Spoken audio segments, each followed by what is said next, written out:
Hello दोस्तों, good morning. आज हम एक नई शुरुआत करते हैं नए वर्ष के साथ। मैं आपको कहानियों की समरी बताने की कोशिश करूँगा। सबसे पहले हमारी कहानी है खोई हुई दिशाएं। खोई हुई दिशाओं के लेखक हैं कमलेश्वर। तो सबसे पहले हम कमलेश्वर के बारे में कुछ बेसिक इन्फॉर्मेशन जान लेते हैं। कमलेश्वर का जन्म 1932 में हुआ यूपी में। वे बहुमुखी प्रतिमा के धनी थे। उन्होंने कहानी, उपन्यास, पत्रकारिता, स्तंभ लेखन, फिल्म पटकथा जैसी अनेक विधाओं में अपना लेखन प्रतिमा का परिचय दिया था। उन्होंने सारिका पत्रिका का संपादन भी किया था। उन्होंने कहीं फिल्मों में भी पटकथाएँ लिखी थी, कई उपन्यास लिखे जैसे एक सड़क 57 गलियाँ, तीसरा आदमी, डाक बंगला। कई कहानियाँ भी लिखी जैसे एक है और चंद्रकांता, कितने पाकिस्तान के लिए उनको साहित्य का अवार्ड भी मिल चुका है। लगभग उन्होंने 300 कहानियाँ लिखी है और उनको 2005 में पद्म विभूषण भी मिला है। और कमलेश्वर को नई कहानी आंदोलन का जो मोहन राकेश और राजेंद्र यादव के साथ प्रस्तावक के रूप में भी जाना जाता है। तो अब हम चलते हैं खोई हुई दिशाओं के बारे में। तो खोई हुई दिशाएं जो है ना, खोई हुई दिशाओं का संकलन एक दुनिया समानांतर में हुआ था। एक दुनिया समानांतर एक नई कहानी का प्रतिनिधि संकलन है, जिसे उसी दौर के एक प्रसिद्ध कहानीकार राजेंद्र यादव ने उनका संकलन किया था। और इस संकलन में अधिकांश कहानियाँ हैं वो शहरी मध्यम वर्ग और भोगे हुए यथार्थ के बारे में हैं, जबकि कुछ कहानियाँ हैं वो ग्रामीण जीवन और वंचित वर्ग के जीवन संघर्ष के बारे में लिखी गई हैं। खोई हुई दिशाओं का जो केंद्रीय जो चरित्र है वो चंद्र नाम का एक व्यक्ति है, जो कि कुछ दिन पहले इलाहाबाद से दिल्ली आया हुआ था। और अभी वो एक शाम को कैनॉट प्लेस पे खड़ा है और कैनॉट प्लेस के बारे में देख रहा है। जो खोई हुई दिशाओं में जो चंद्र है, चंद्र के बारे में, चंद्र के जो अकेलेपन और संबंधहीनता के बारे में जो की वजह से वो जो उसकी जो अंतर्मन की परेशानियाँ हैं उसका चित्रण किया गया है। कहानी में घटनाएं नहीं है। कहानी बेसिकली शाम को शुरू होती है और देर रात तक चलती है। उनकी जो स्थितियाँ होती हैं उनके बारे में वर्णन किया जा रहा है। शुरुआत होती है कैनॉट प्लेस में, जहाँ पे वो खड़ा है, जहाँ से हज़ारों लोग गुजरते हैं लेकिन उसे कोई नहीं पहचानता है। बेसिकली वो सोचता है कि यह देश की राजधानी है जहाँ सब अपना है, अपने देश का है, पर कुछ भी अपना नहीं है, अपने देश का नहीं है।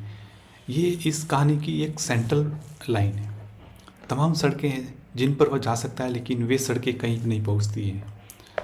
उन सड़कों के किनारे घर हैं, बस्तियां हैं, पर किसी भी घर वह नहीं जा सकता है। इस हद तक वह अकेलापन फील कर रहा है। तभी एक आनंद नाम का लड़का उसको एक आता दिखता है जो उसका परिचित है, लेकिन वो जानता है कि उसकी सारी बातें नकली है, सतही है। आनंद संबंधों का लाभ उठाने में यकीन रखता है, किंतु आत्मीय संबंध बनाना उसके लिए संभव नहीं है। फिर चंद्र को याद आता है कि उसने बहुत लंबे समय से खुद से भी बात नहीं की है, और वह सोचकर इसका अकेलापन और बढ़ जाता है। वह कॉफ़ी हाउस जाता है जहाँ एक व्यक्ति की नज़रों में उसे पहचान का आश्वासन मिलता है। बेसिकली वो हर शुक्रवार की शाम को खुद से बात करने, खुद से मिलने का एक समय निश्चित करता है। और तभी याद आता है कि आज ही शुक्रवार है, तो उसका जो बेचैनी और अकेलापन है और बहुत ज़्यादा बढ़ जाता है। तभी फिर वो कॉफ़ी हाउस जाता है और कॉफ़ी हाउस में एक व्यक्ति मिलता है जिसको लगता है कि यह मेरा परिचित है। उसको पूछता है कि क्या आप कॉमर्स मिनिस्ट्री से हो? तो वो बोलता है नहीं, मैं कॉमर्स मिनिस्ट्री से नहीं हूँ। तो उसका जो वो भ्रम है वो भी टूट जाता है और उसका अकेलापन और बढ़ जाता है। तभी उसको अपनी पहचान की बुक उसको अपनी प्रेमिका इंदिरा, जो उसकी प्रेमिका थी, उसकी याद दिलाता है और वो प्रेमिका के घर जाने का निश्चय करता है।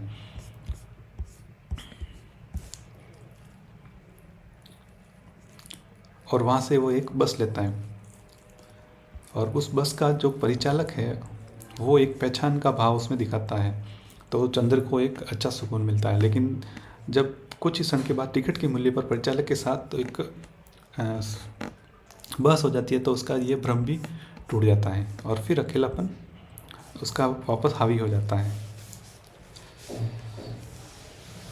और वह फिर इंदिरा के पास पहुंचता है, जहां वह 3 महीने पहले भी गया था।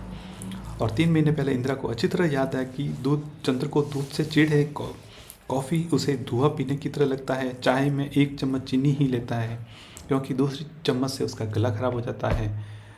लेकिन आज उसे इंदिरा के व्यवहार में मेहमान नवाजी की बू आ रही है।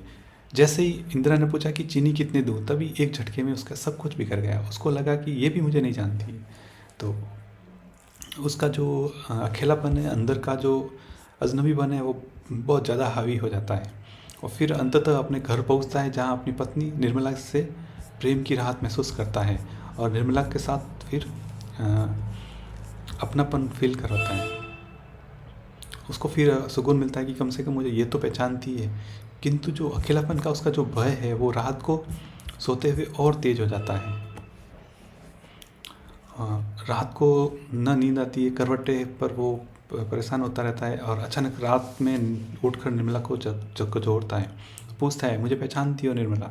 निर्मला आश्चर्य भरे स्वर में पूछती है, क्या हुआ? इसी बिंदु पर कहानी समाप्त हो जाती है।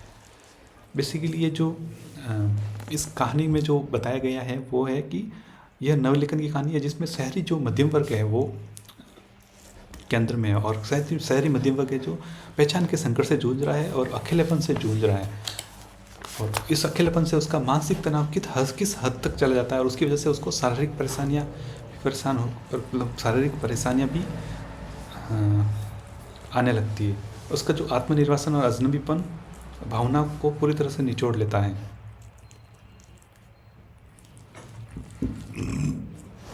थैंक यू, धन्यवाद।